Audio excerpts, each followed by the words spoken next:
Alors, bonjour, bienvenue à ce point de presse sur le regroupement familial. Donc, on aura André-Albert Morin, le député de l'Acadie, qui va prendre la parole. Et il est accompagné de membres de l'organisme Québec réunifié. Donc, on aura Marie-Gervaise Pilon, qui est coordonnatrice de campagne, et Jean-Sébastien Gervais, qui est responsable des opérations, qui vont prendre la parole par la suite. S'en suivra d'une période de questions.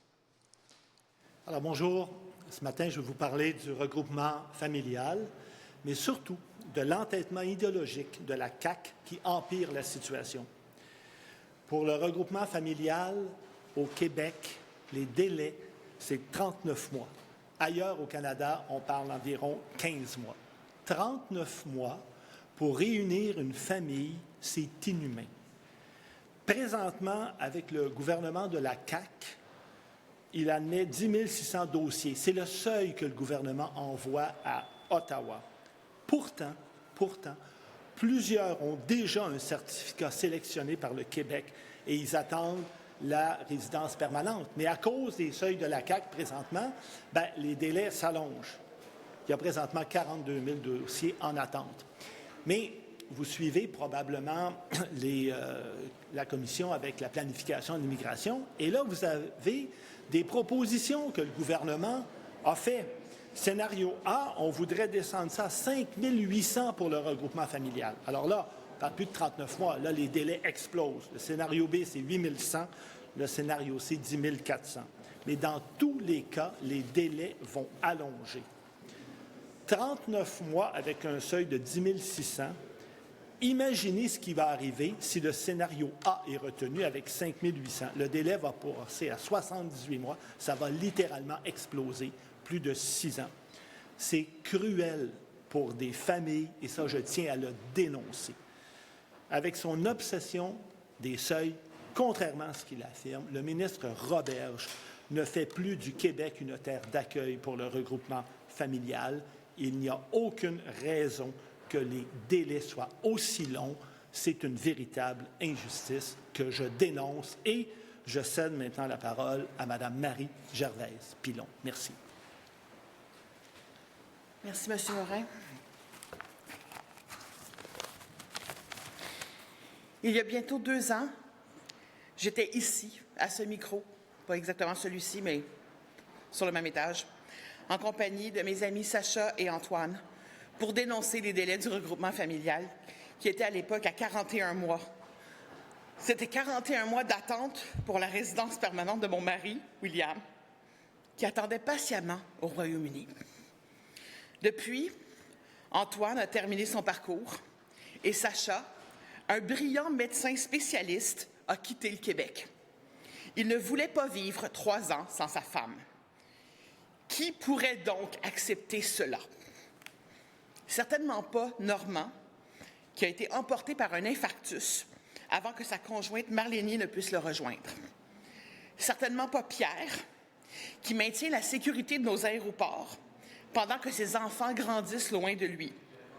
Certainement pas Jade, qui a épousé l'homme de sa vie la semaine dernière et qui devra attendre plus que 3 ans, et peut-être bien plus, avant de pouvoir faire vie commune avec son mari.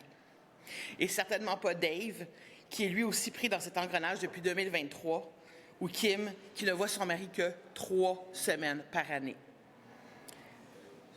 Je vous présente Jean-Sébastien Gervais, qui lui aussi n'a pas accepté d'attendre 3 ans et qui a dû faire des choix déchirants pour être avec son mari.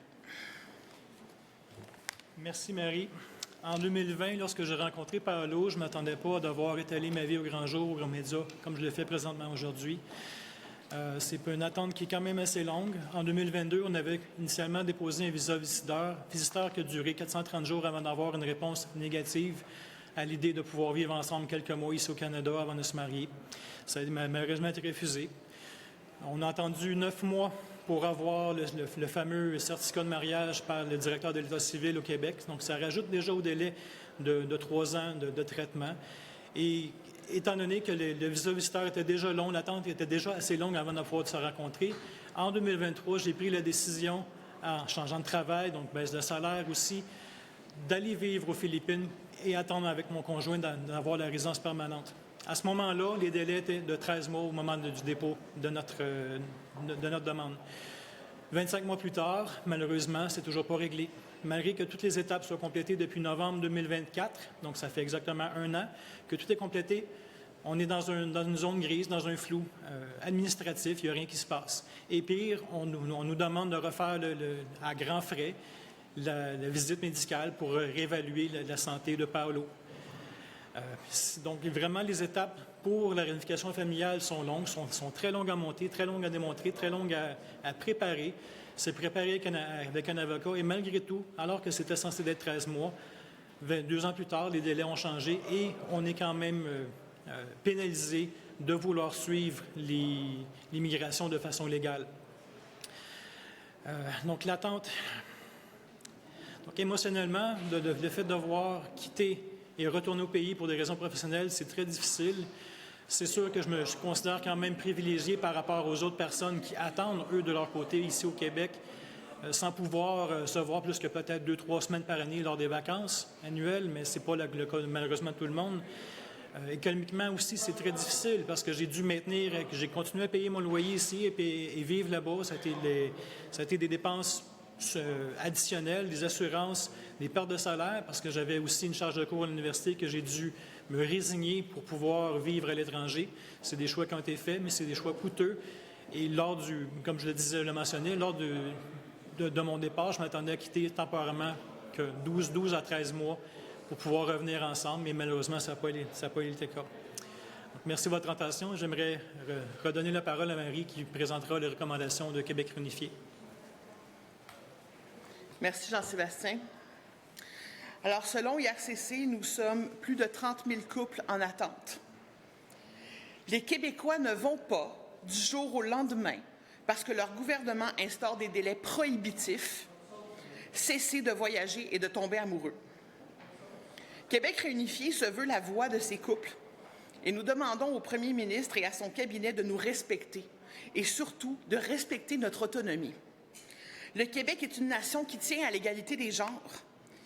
Il est inconcevable, dans une société libre et démocratique, que le gouvernement s'ingère ainsi dans la vie privée et familiale de ses électeurs et contribuables. Nous demandons donc à ce que notre droit à l'autonomie soit reconnu et respecté et à ce que nous soyons traités avec le même respect que nos concitoyens canadiens qui, eux, attendent autour d'1 an pour commencer leur vie commune au pays.